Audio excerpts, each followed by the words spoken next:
Я футбольный эксперт Москвы Ярослав. А я Побудь со мной. Корчевский Михаил, здравствуйте. Вот, мы будем коментовать, ну як коментувати, свою таку оценку робити гульні, яка відбулася літерально хвилин 30 тому, коли сустракалися третій курс і п'ятий курс. Это очень интересная была игра, выдалось очень много хороших моментов, и я думаю, что нужно почаще повторять такие чемпионаты вроде этого. Хочу выразить огромную благодарность всему личному составу журфака, потому что организовать такой чемпионат это не очень простое дело. Вот. Спасибо, что пригласили тут некоторые ребята меня поиграть на второй курс. Вот. Ну а що тичиться самої гульні, тому що не треба тут всякі дякую, не дякую. Що тичиться самої гульні, то нам було вельми цікаво як з плану турнірної таблиці, тому що ці дві команди займали, ділили поміж собою перший радок, тому що вони пройшли весь чемпіонат без поражень. І нам було цікаво в плані того, як вони згуляють менавіта поміж собою, тому що гульня була, ну, напевно, лепша гульня на всім чемпіонаті. Тому що явного фаворита не було, ну, як виявилося потім по ліку, не було його і по гульні. Ось. Але які були плюси у одної і у другої команди?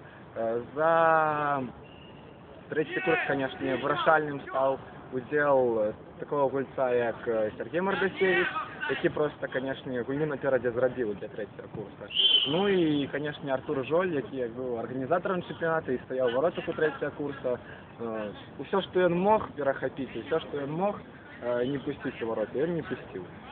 Вот. А пятый курс, ну давайте продать. Я думаю, что пятый курс, да, стрички сегодня нормально отыграли, потому что вроде бы слишком много хороших передач, слишком много попыток ударить, забить. Это радует на самом деле. Красивый футбол всегда радовал глаз зрителя. Все же, что можно сказать по игре? Техника владения мячом на высоком уровне.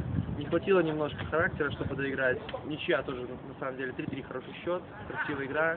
Видите, красивую игру. И я думаю, в будущем они будут все-таки играть все-таки за первое место в этом чемпионате, еще раз встретятся, и там уже ребята решат, кто есть кто и кто будет лучше. Ну, коли, наприклад, проведуть ще один чемпіонат, наприклад, у Вес.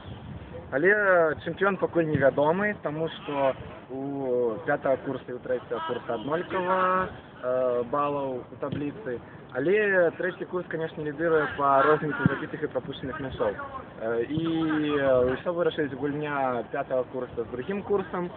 Коли п'ятий курс заб'є більше за 12 м'ячів, то вони стануть чемпіонами, коли не заб'є, то чемпіоном буде третій курс. Ну, насчет игры 5-2 курса, я думаю, что 12 мячей там точно не будет, максимум 2, и до второго курса будет. Дякую. Ну, короче, такий у нас коментар. Дякую велике за внимание. Давай, Да, спасибо. да. Да.